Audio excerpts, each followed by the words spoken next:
Welcome to another episode of Breaking into Cybersecurity. Today we have Eric Stride from Huntress Security, who will be sharing his background in breaking into cybersecurity. But first, we want to hear about what really got him into cyber and how he got there. So, Eric, tell us a little bit about yourself and how you got here.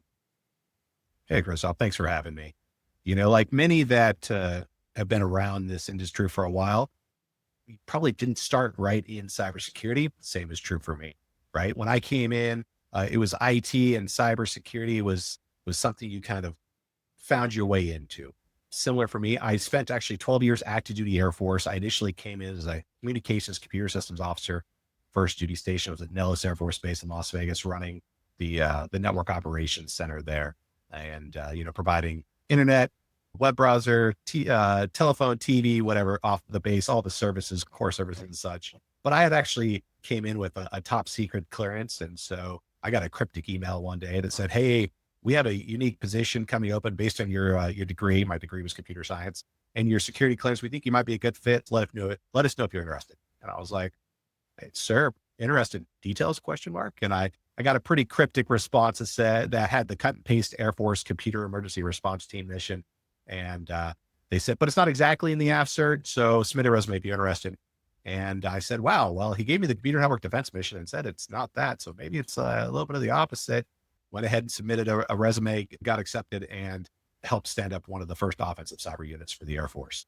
Spent a few years there, got some phenomenal training, went up to NSA, to the National Security Agency, spent 5 years at NSA, 3 years at NSA headquarters in a program called the Computer Network Operations Development Program, which is an ADEP Techie Geek. Was probably my best 3 years on active duty, to be honest, because I got to do exploit development. I got to do reverse engineering of Chinese malware, got to do some stealth capability development. And I finished it off with an operations tour, went through with the agency calls Riot, their remote interactive operator training, and got to do hands-on keyboard, very cool stuff for national security purposes. Of course, as an officer in the Air Force, they don't let you do the cool stuff for too long. So I PCS'd, which is a military way of saying I moved from NSA headquarters to NSA Georgia, where I took command of a small Air Force unit of offensive operators, and I was dual-hatted as the deputy chief of what was then called Tailored Access Operations, TAO, for NSA Georgia. So I had several hundred sailors, soldiers, airmen, Marines working for me, doing computer network exploitation for national security purposes. So phenomenal opportunity, both as an ADEP Techie Geek and as a leader. Really enjoyed my 5 years with NSA and my 12 years on active duty. When I left active duty, I went into the private sector. Simultaneously, I went into the reserve. I'm still an Air Force reservist. Today, I'm 23 years in as an O6 in the Air Force Reserve.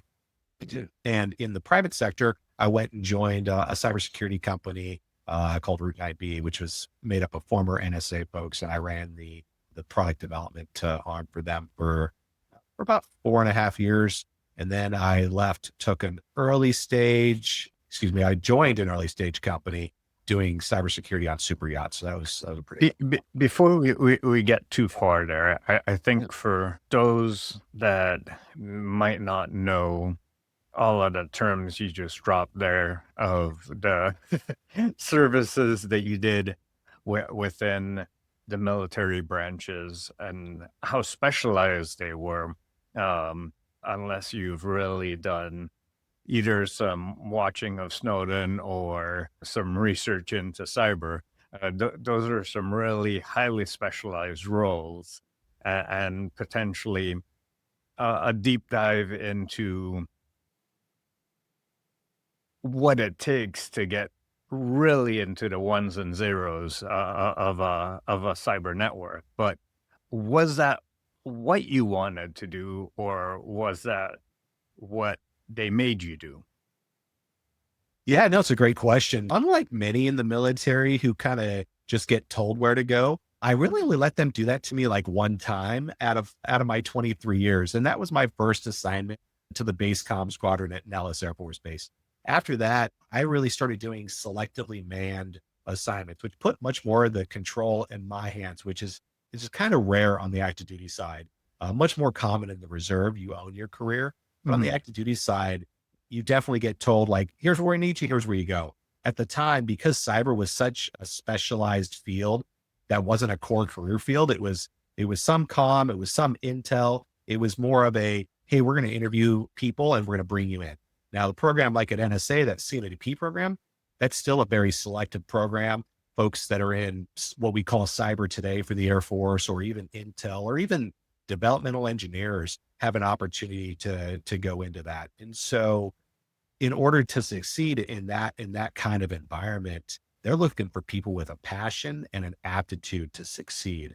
And I think that kind of translates a bit to cybersecurity as a whole, because it is not a static career field. My mother-in-law is an accountant, a CPA. And while sure, some laws and stuff change from year to year and they have to get their CPEs to stay current, they're not completely overhauling how accounting works every 2 to 3 years.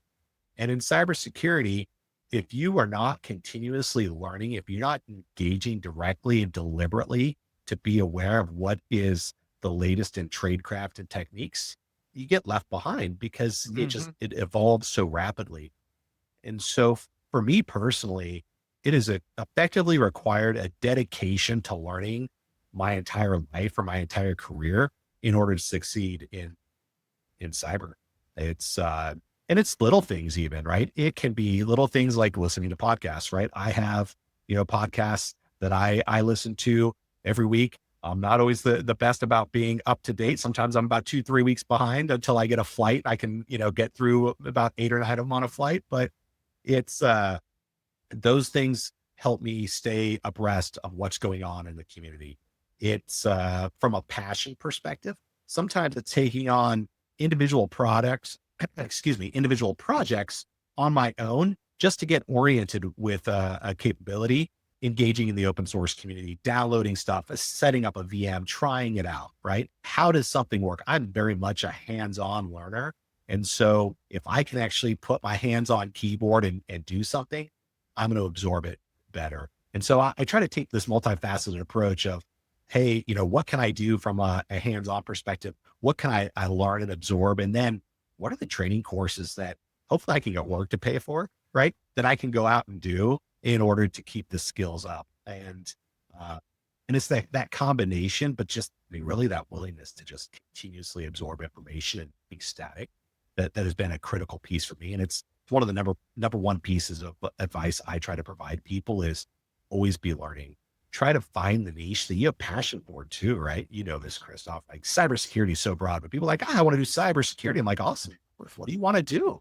Do you want to do, red team? Do you want to do blue team? Do you want to do, security development? GRC, audit.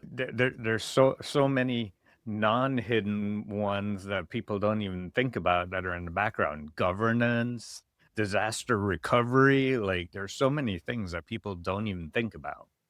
Yeah, absolutely. Absolutely.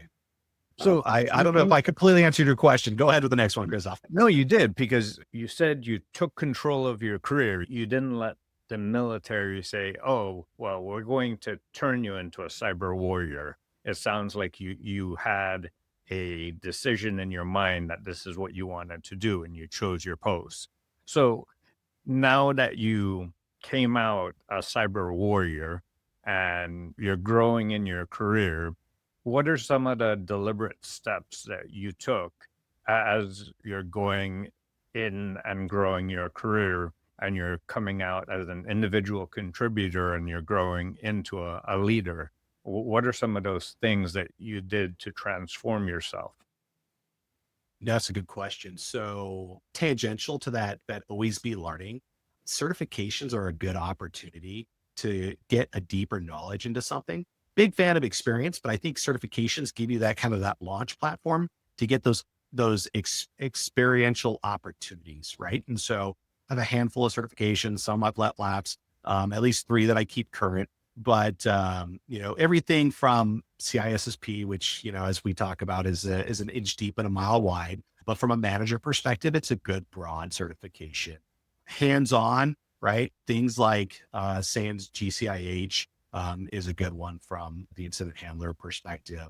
The CEH one is a good, I will call it good familiarization with red team tools. It's a very tool kind of, here's the button, click. Okay, I have it. But I tend to like those that are a little more foundational, right? Mhm. OSCP is a great one. Unfortunately, I never sat for the 24-hour certification exam, but their coursework was phenomenal. And because it doesn't have the price point of SANS, it's one that I recommend frequently to folks who want to break in and get a better understanding of red team or even the defense side, right? Because understanding the offense is what you need to do to, be a Mhm. good defender. And the price point is reasonable that even if you're funding it yourself, you can make it happen, right? And so I like the OCP. So kind of going back to your question though, um, finding those opportunities where I can be very deliberate with the training and the experience and certifications was a good one. And frequently, right, from the hiring side, a certification says, okay,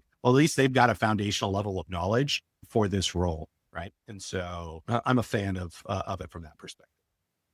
And then growing as a leader in your career, whether it was up or into a higher role at another organization, what were some of the things that you did to set yourself apart from the competition?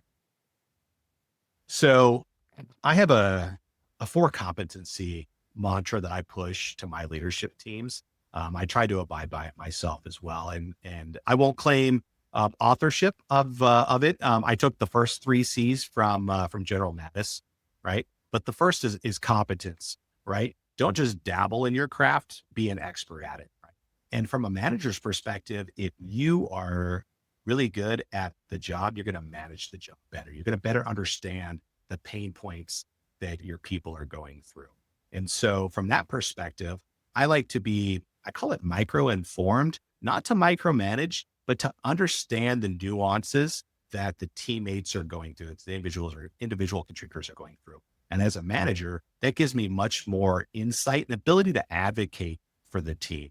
So competence, caring, right? Have a deep understanding of what does your team, from at the individual level, like what drives them, what motivates them. If you show them that you care about them and their development, right? They're going to perform that much better for you and for the organization. Conviction is the third C, which is, setting your standards and stick to them. And so set expectations and hold people accountable. Many people that I talk to that are frustrated in their roles, sometimes it comes down to they don't actually know what's expected of them because their manager doesn't have that deliberate conversation. And so having that conversation of, hey, here's what I expect from you. And that could be from a technical perspective. Here are the skill sets I expect you to have and to demonstrate, or here's the leadership qualities I expect you to have and demonstrate if you're in a leadership role. And then hold people accountable, tell them, be honest with them when they're succeeding and when they're not meeting the mark, because people need that feedback because none of us are perfect. All of us have room to improve and feedback is absolutely necessary. And so my number two in one of my military organizations, right? I had to have a tough conversation with him one time. And I was like, hey, we've been talking to the entire team about holding people accountable. This incident happened and you failed to meet expectations. Here's your documented letter of counseling, not as a punitive thing, but as a, hey, you failed to meet the expectations here. I want you to know it so that you can do better next time. And his response was, yes, sir, this is completely deserved. And I understand it, right? It wasn't he didn't get defensive because I had established that expectation up front. Here's the conviction, right? The fourth C is communication. I am big on communicating. Sometimes I over communicate, right? But as the old adage says, right? Bad news doesn't get better with age, right? Communicate often, right? If there's a challenge, communicate it. If there's good news, communicate it, right? But I would rather receive too much communication than not enough. And so those four C's, almost regardless of the type of job you're doing, translate well for success. I absolutely love that. I think you're right when it comes to the communication, the conviction, understanding what the stakeholders are going through so that you can either put yourself in their shoes or better understand how you can advocate for them as a manager or even step into their role as a backfill should push come to shove is definitely important. So in In an economy like this where everyone's looking to trim, cut, everything's going to AI, what are your thoughts on AI when it comes to both the pro and the con? Let me know. Yeah, no. So we're in an evolutionary state, right? It's just another technical evolution. I think the folks who are like, AI is going to replace people, not exactly. Just like computers didn't replace people. Did jobs evolve and change? Did our efficiency and the way we do things change? Absolutely. It's effectively that kind of maturing and evolution that I think we're going to see. Jobs that used to take, manual work, multiple people days to do, right? We can do in minutes if we've leveraged AI smartly, right? And so from a security perspective, I'm looking at it, how do I make my analysts more effective and efficient? How do I slim down what it is that they need to look at? How do I pull out the already known bads so that it's just automatically handled? How do I pull out the known goods so that it's pulled away? How do I reduce the noise? When signals or alerts come in, how do I automatically enrich those? So that way, if the AI algorithm cannot determine with enough certainty for us to confidently take action automatically, and it ends up in the queue for a human analyst to look at, how do I make it so they can make that final determination faster? And then, oh, by the way, feed that back in so we can help train the algorithm to be better the next time through. And so really for me, it's like, how do we leverage AI smartly? The attackers are leveraging it, right? And so as defenders, we absolutely have.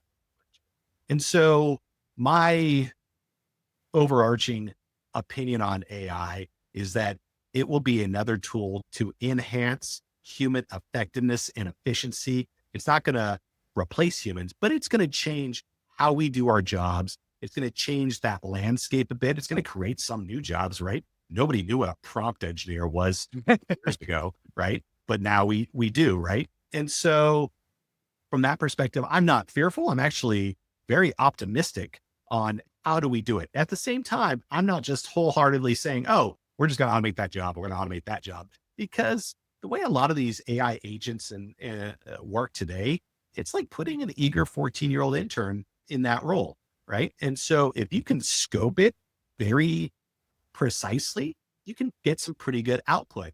But if you give it a very large scope, you get sometimes very questionable output.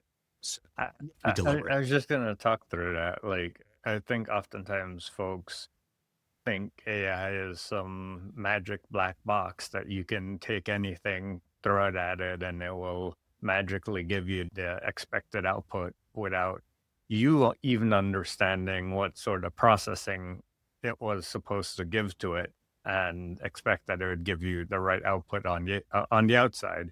But like you said, you're going to need prompt engineers. You're going to need AI scientists to help tune the algorithms, the weights, the way that it does the analysis, and whether it's learning from your own AI models or refining from another AI model that you're not developing in house yourself, because you don't need to always develop your own model. You can use someone else's model and then just use your own refinement on the output. From a security vendor perspective, um, how do you see client security posture when it comes to their maturity for implementing AI within their environment? It's a good question. I think a lot of people have kind of jumped in without thinking through the security implications or ramifications, right? So in order for a lot of these models to be effective, right, you have to provide frankly, an elevated level of access, right? And so if you look at, how do you protect data from rogue insiders, you should take a similar approach to the AI models, but then you have to take a trade-off of like, does it need access to everything? And how do I audit that? And so what are the desired outcomes? I would also say, look at the things maybe it shouldn't have access to and deliberately restrict that. If it's, core financial data for your organization, does the AI model need it? Right. If it's a answer bot and support, absolutely not. Right. And so Now, maybe if it's your internal data team that's, looking to drive business projections, maybe they do, right? And so look at what your desired outcome is and scope down the exposure. Obviously, those that are publicly facing need to be scrutinized much heavier than your internal models, right?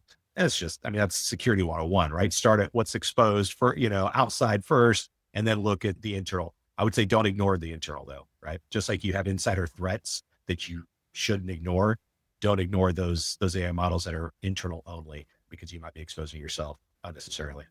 And what do you think of the major assistant models that folks might grant access to their entire calendars and their entire mailboxes just so that they can have an AI assistant?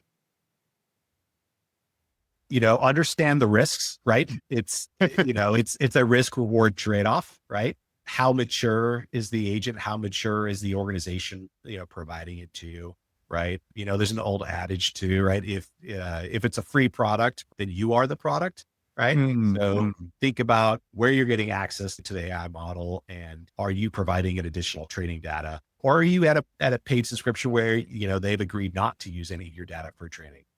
Most of the free models, right? That stuff ends up fed back in as additional training data. And so I think people need to recognize that when they're looking at bringing some of these models in, right? Who's the product? Yep, yep. So I'm recording this just before I go to B-Sides Nova in the Northern Virginia area, and it's making me think about like how do security companies like yourself go out and recruit and develop their next generation of talent that might not be in the workforces yet, but you're hoping to encourage them and stimulate them, or they might be in the workforce, but they might be in a separate area of the workforce and they're looking to transition.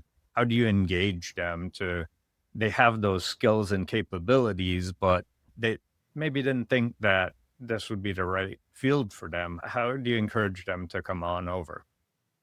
Yeah, no. So a couple of points there. So one of Huntress's core tenets is elevating the industry. And so you'll see that we will take some of our interesting investigations and we'll put those out there as very detailed reports, either blogs or Tradecraft Tuesdays type sessions on our YouTube channels and such, just to elevate the entire security community. And I would say that that includes folks that are brand new and trying to break in. From a more kind of structured approach, we're at a pretty good inflection point now where historically we've hired a lot of, I'll say highly trained folks specifically into some of these roles. As we continue to grow and Huntress is growing like wildfire, I have tasked the team to make very deliberate development paths for folks with on ramps and off ramps at all levels. Right. And so entry level positions for me is an area that we as an industry have done a poor job of defining and refining and advertising. They advertise something like 300,000 open positions in cybersecurity, but if you talk to recent college grads, they can't find any of them. And the reason is a lot of them are at these more senior levels where they want you to already have an established skill set. And then you'll find an entry level position and they advertise that they need 3 to 5 years experience. And I'm like, hey, bro, that's not an entry level position, right? And I think, unfortunately, a lot of the older folks, myself included, right? When we came in, you didn't graduate from college with a cybersecurity degree. You came right in, you went into something else, IT, and then you developed some skills and you pivoted in. And so we need to, as an industry, create those on ramps for the folks that are brand new. And so I've asked my team within my SOC, within my product support, my security operations center support teams, to very deliberately look at those entry level positions. And then how do we develop them up, right? How do we help folks achieve their long-term objectives? Maybe they want to be in the SOC, right? And grow through all the tiers. Awesome. Maybe they want to become a threat hunter. Awesome. What does that look like? What are the expectations at every level from an entry level, right? What we would call an associate to a staff level, a senior level, a principal level, right? What are the skill sets that they need to obtain and demonstrate in order to be successful? What's the training they need to have to be successful? And then, for some folks, they don't want to stay in the SOC, or maybe they don't want to do threat hunting. Maybe they decide that, you know what, hey, I developed some really good skills. I want to pivot off and go to sales and be a sales engineer because some people Yep. really like that. And some people dig Customer the commission success structure. manager. Exactly. Right. And so I think as an industry, we have to be very deliberate about bringing in entry level folks that are no kidding entry level with a degree, with some basis of certifications, Mhm. maybe, and then creating a roadmap for them to be successful and a roadmap for them to grow to where they want to be. And so I've asked my team, and so for those folks who don't know, right, I've been at Huntress just shy of 2 months, right, brand new in their CSO role. And so I've been asked to come in and let's help the security team enable hyper growth. And for me, that's, a key piece of that is how do I bring in those entry level folks and make them effective and efficient and grow them to where they want to go. So my team has that charge from me on how do we create a high performing organization that enables folks at all levels to succeed. Wow. Well, this has been a riveting conversation. I picked up some tidbits myself. Eric, really appreciate your time and your enthusiasm for developing folks at all levels. Really appreciate it. If you have links to some of those roles you have open, happy to share it in the final post. But thank you very much. And thanks for all of those who are listening for another episode of Breaking into Cybersecurity. Thanks for having me, Christoph. I appreciate it.